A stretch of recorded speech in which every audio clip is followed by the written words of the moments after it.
तो देखिए, इंदौर में मर्डर मामले में एक बहुत बड़ा खुलासा हुआ है, क्योंकि यहाँ पर ये जो हम बात आपको बता रहे हैं, यहाँ पे हाउस पार्टी मर्डर केस में ये बड़ा खुलासा है। शराब के नशे में घर जाने की जिद कर रही थी भावना, और युवक आशु यादव ने भावना को रोकने की तमाम कोशिशें की।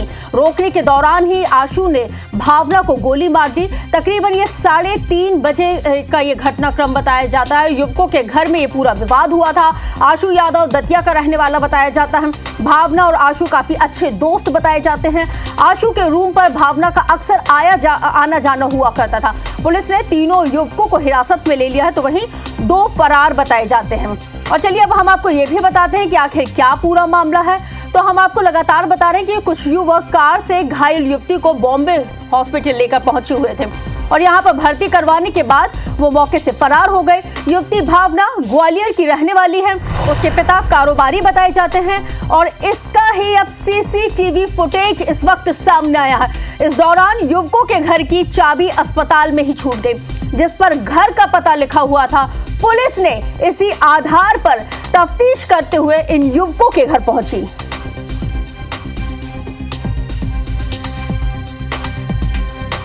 तो देखिए, तस्वीर इस वक्त आपके टेलीविजन स्क्रीन पर हो रही है। अस्पताल की वो तस्वीरें हैं, बॉम्बे हॉस्पिटल की तस्वीर इस वक्त हम आपको दिखा रहे हैं। और ये फुटेज जब सामने आया, और क्योंकि हॉस्पिटल में इन युवकों की जो घर की चाबी है वो वहां पर छूट गई थी, जिसकी वजह से पुलिस ने जब तफ्तीश शुरू की, जांच पड़ताल शुरू की, उसके बाद इसी चाबी के आधार पर पुलिस इन आरोपियों के घर पहुंची।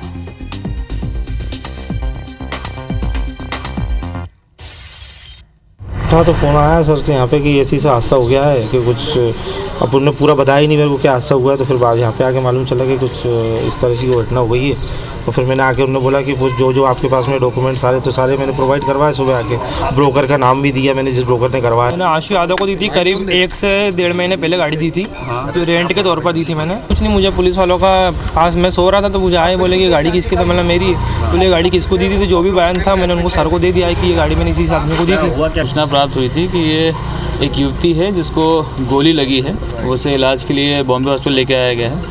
वहाँ पर मौके पे पुलिस पहुंची, तो पुलिस ने प्रारंभिक पूछताछ में ये जानकारी एकत्रित करी कि कुछ लड़के थे जो इसको साथ में लेकर के आए थे। इसमें सारी पड़ताल की जा रही है, अभी जांच जारी है।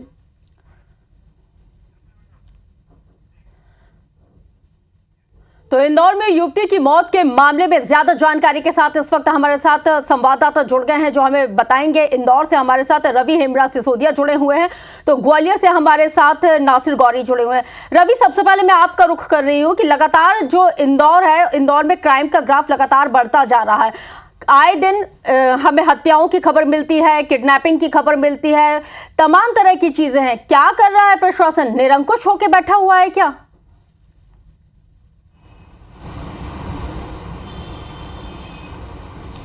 देखिए, ये जिस प्रकार की घटना फिलहाल ये सामने आई है, चूंकि ये कोई प्लान्ड तरीके से घटना नहीं हुई थी। एक हाउस पार्टी चल रही थी जहां पर 5 दोस्त थे, एक लड़की थी। लड़की जो है अपने फ्रेंड के साथ में, आशु यादव, जिसको वो जानती थी अच्छे तरीके से, पहले भी इस फ्लैट पर उसका आना जाना रहता था, और उसी को लेकर हाउस पार्टी घर में चल रही थी। 5 दोस्त और जो युवती है भावना, वो पार्टी कर रहे थे। और अचानक 3 साढ़े 3 बजे के आसपास जब पार्टी खत्म होने लगी, तब भावना ने घर जाने की जिद की। लेकिन आशु, जो उसका दोस्त था आशु यादव, उसने उसको जाने के लिए मना किया, उसे धमकाया भी। और जो उसके पास देसी तमंचा था, जो कि अवैध हथियार बताया जा रहा है, उससे उसको धमकाने का प्रयास किया, और उसी बीच उससे फायर हुआ, और गोली जो है भावना के आंख पर जाकर लगी। और अहम सवाल यह है कि चलिए, आपसे धोखे से गोली चली, आपने अवैध हथियार रखा हुआ था, जो सरासर गलत है, कानूनन अपराध है। आप युवती को हॉस्पिटल लेके जाते हैं, एक्सीडेंटल यहाँ पे गोली चली है, फिर आप वहां से उसको एडमिट करा के भागते क्यों हैं? आपको पुलिस को सूचित करना चाहिए था। शक की सुइयां तो पूरी तरह से आप पर ही जाएंगी ना, जिस तरह से यहाँ पे आरोपियों ने इस पूरी वारदात को अंजाम दिया है।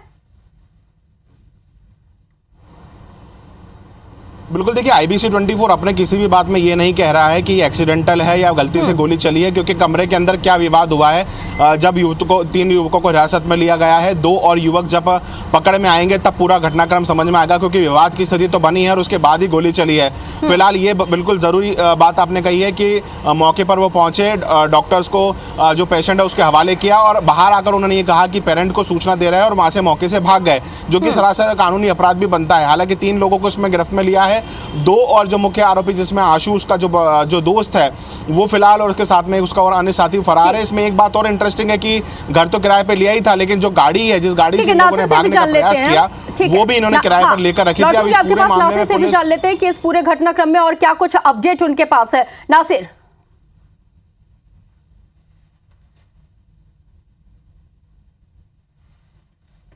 बताने जा रहे हैं कि 10 साल पहले ही भावना ग्वालियर से चली गई थी और परिवार के लोगों ने भी उससे नाता तोड़ दिया था। लेकिन जो दादी थी, क्योंकि माता पिता तो उसके एक्सपायर हो गए थे, लेकिन दादी ने उसको पाला था, जन्ना देवी उनका नाम है।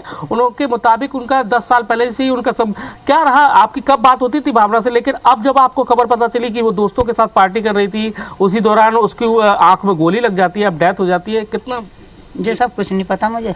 हाँ हाँ, आपकी बात कब क्या होती थी? कभी होती थी? कभी बस ऐसी कैसी है मम्मी, बस इतनी। तो कैसे चली गई थी? घर से कैसे चली गई? पता नहीं सर, स्कूल से ही चली गई थी वो तो। क्या हमारे साथ में चाचा भी है, क्या कहेंगे? आपकी कभी भावना से बात होती थी? क्या हुआ था? तो अपनी कभी बात नहीं, जब से वो गई है यहाँ से 15 से गई है वो, 10 साल करीब हो गए हैं, तो अपनी कभी बात ही नहीं हुई। नहीं, लेकिन अब जब घटना पता चल रही है कि इंदौर में ऐसा उसके साथ में हो गया, क्या कहेंगे आप उसको लेकर? अब क्या हुआ, किस वजह से हुआ, क्यों हुआ, क्या पता है, जानकारी नहीं है उसकी।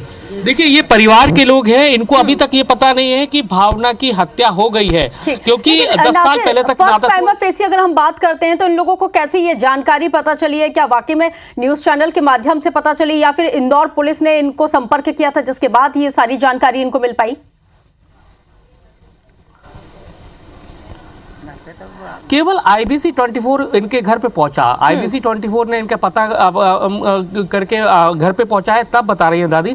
कुछ बताइए ना, क्या हुआ, कितने कैसे आपकी कभी बात होती हो, कुछ बताती हो किसी के बारे में? किसके साथ मेरे को तो ये भी नहीं पता सर, मैं कहाँ रहती हूँ और क्या कहूँ आपसे। अच्छा, कभी बस ये कहती दिल्ली में रह रही हूँ। कहाँ रह रही है भाई? दिल्ली में। और पूछती कैसी है मम्मी? मैं ठीक हूँ भाई, बस इसके सिवा ना कभी ये बोला कि मैं यहाँ रहती हूँ, कि पति का नाम क्या है, कभी। लेकिन अब जब उसकी हत्या हो गई है तो क्या कहेंगे? कितना दुख है इस बात को लेकर आपको? सुन के दुख तो है, मैंने 6 महीने की पाली है, लेकिन मैं क्या करूं, मजबूर हूं सर, यहाँ बुला भी नहीं सकती। मेरे कोई परिवार नहीं चाहता कि मैं यहाँ आए। अच्छा, परिवार नहीं चाहता? कोई भी नहीं चाहता। आप उसकी बॉडी भी लेना नहीं चाहती है? नहीं सर। देखिए, एक बड़ी बात है, परिवार के लोग हैं जो वो उसकी बॉडी भी लेने को तैयार नहीं है, क्योंकि 10 साल पहले वो उनसे नाता तोड़कर चली गई थी और उसके बाद से चौंकाने वाला खुलासा नासिर यहाँ पे हो रहा है, क्योंकि 10 साल पहले उन्होंने संबंध तोड़ दिया, वो चली गई हैं। रवि, देखिए, नासिर जब उनकी दादी से बात कर रहे थे, एक बेहद ही चौंकाने वाली बात ये भी निकली। दादी जिक्र कर रही थी कि उनको तो यही पता था कि वो दिल्ली में रहती हैं, लेकिन वो रहती यहाँ पे इंदौर में थी। बहुत संक्षेप में जरा चीजों को समझाइए। देखिए, ये पहला मामला इस तरीका का नहीं है। इसके पहले भी अगर हम आपको बात बताएं तो ग्वालियर का ही एक लड़की रहने वाली थी, जो कि अपने परिजनों ने उसके जो परिजन उन्होंने कोटा में एक इंस्टीट्यूट में उसका एडमिशन करवाया था, लेकिन वो अपने एक दोस्त के साथ में भवरकुआ, इंदौर के भवरकुआ क्षेत्र में रह रही थी। वो भी तब पता चला जब उसका किडनैप, कुल मिला है कि पूरा मामला संदिग्ध बताया जा रहा है और संदिग्ध के घेरे में एक दो नहीं कई लोग हैं और पुलिस को उसी एंगल से अब जांच पड़ताल करनी होगी। बहुत शुक्रिया रवि तमाम जानकारी साझा करने के लिए। हेमराज, आपका भी नासिर बहुत शुक्रिया तमाम जानकारी साझा करने के लिए।